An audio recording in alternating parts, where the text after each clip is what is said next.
वंदे गुजरात बात गुजराती। आज हम आपको एक ऐसी बेशकीमती रामायण के बारे में बताने जा रहे हैं कि ऐसी रामायण पूरी दुनिया में कहीं नहीं है। ऐसी रामायण कहीं किसी ने नहीं देखी है। सोने और चांदी से बनी भगवान की मूर्तियां तो आपने जरूर देखी होगी, पर क्या आपने कभी सोने और चांदी के लिखी गई रामायण के बारे में आपने सुना है? हमारे देश में एक ऐसी रामायण मौजूद है जो सोने की स्याही से लिखी गई है और इसमें हीरे जवेरात और कीमती रत्न जड़े हुए हैं। आज हम आपको सोने जेवरात और रत्न से बनी कीमती रामायण दिखाने जा रहे हैं। इस बेहद कीमती रामायण को देखकर हर कोई हैरान है। किसी भी किताब का कवर पेज सोने का बना हो तो समझ में आता है, लेकिन पूरी की पूरी किताब सोने चांदी और हीरो की बनी हो, वो सुनकर सबको हैरानी होती है। क्या है सोने चांदी और हीरे से बनी बेशकीमती रामायण का सच? क्या ये किसी मशहूर खजाने का हिस्सा है या किसी मशहूर मंदिर की संपत्ति? इस रामायण को किसने तैयार किया है? क्या है रामायण का इतिहास? देखिए वंदे गुजरात की एक्सक्लूसिव रिपोर्ट। अद्भुत है इस रामायण की खूबसूरती।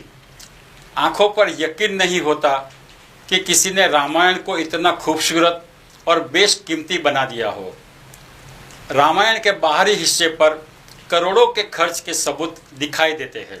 सोने से बने राम, छोटे छोटे कीमती हीरे और रत्नों की सजावट, ऊपर की तरफ सोने से बने 3 भगवान।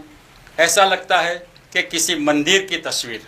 पेज पर लाल पत्थरों से श्री तुलसी रामायण लिखा गया है। चमचमाती इस रामायण को देखकर एहसास होता है कि ये रामायण बेहद पुरानी और महंगे रत्न से बनी है। भगवान राम की छवि तो साफ नजर आती है, लेकिन जरा ऊपर के हिस्से में देखिए, भगवान शिव विराजमान है। एक तरफ शुभ काम के लिए पूजे जाने वाले गणपति है, तो दूसरी तरफ राम भक्त हनुमान है। रावण की सोने की लंका के बारे में तो हर किसी ने सुना है, लेकिन सोने की रामायण के बारे में सुनकर हर कोई हैरान है। इस रामायण का दर्शन साल में 3 बार ही कर सकते हैं।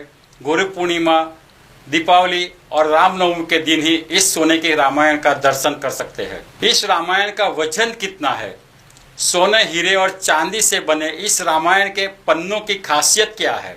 सोने और चांदी से कैसे एक रामायण तैयार की गई? इसमें लगे हीरो और पन्नों की सच्चाई क्या है? हमारा गुरुजी राम भाई गोकर भाई वेद वो रामायण का पूरा प्रखर वक्ता थे और इनको रामायण पे बहुत रुचि थी और 9 दिन का पारायण कहीं किया था। तो इनको ऐसा लगा कि भाई राम की रामायण सोने की बनानी चाहिए। इसमें 222 तोला सोना वो पूरा रामायण प्रिंटिंग करने में यूज़ हुआ है। उसके ऊपर जो अंदर साइड पे बॉर्डर है वो भी सोने की है और वो जो इसका चांदी का जो पुठा है वो 10 किलो चांदी का बना है। और इसके ऊपर जो राम जी की मूर्ति है, हनुमान जी की है, शंकर भगवान की और गणेश जी की मूर्ति है, वो भी सोने की पुठे पे है।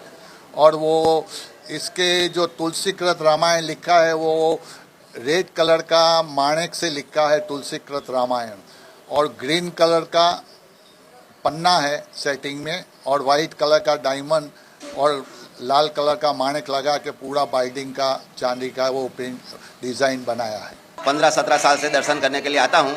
हमें ये रामायण के अंदर अपार श्रद्धा है। हम इस रामायण का दर्शन करके हमको लगता है कि हमारा बेड़ा पार हो गया, हमें और कहीं जाने की जरूरत नहीं है। हमारे घर में ही रामायण है, हमारे घर में साक्षात राम आए हैं, ऐसा हमको आभास होता है। ये सोने में जड़ी हुई रामायण है। इसका दर्शन बहुत दुर्लभ है, इसलिए मैं करने आया हूँ। ऐसे ये मेरा पहला साल है, लेकिन मैंने काफ़ी बार सुना है कि ये जो रामायण है वो बहुत दुर्लभ है और प्राचीन है, और इनका दर्शन करना बहुत सौभाग्य की बात है, इसलिए मैं इनका दर्शन करने आया। रामायण का एक एक पेज ऐसा लगता है जैसे तराशा गया। इसके लिखने के लिए कागज भी बेहद खास है। सोने के अक्षरों को इस तरह देखना बेहद अजीब लगता है। सोने के गहने को बनाने में कितना वक्त लगता है, तो सोचो सोने की रामायण बनाने में कितना वक्त लगा होगा। सोने के अक्षर को लिखने में कितना वक्त लगा होगा।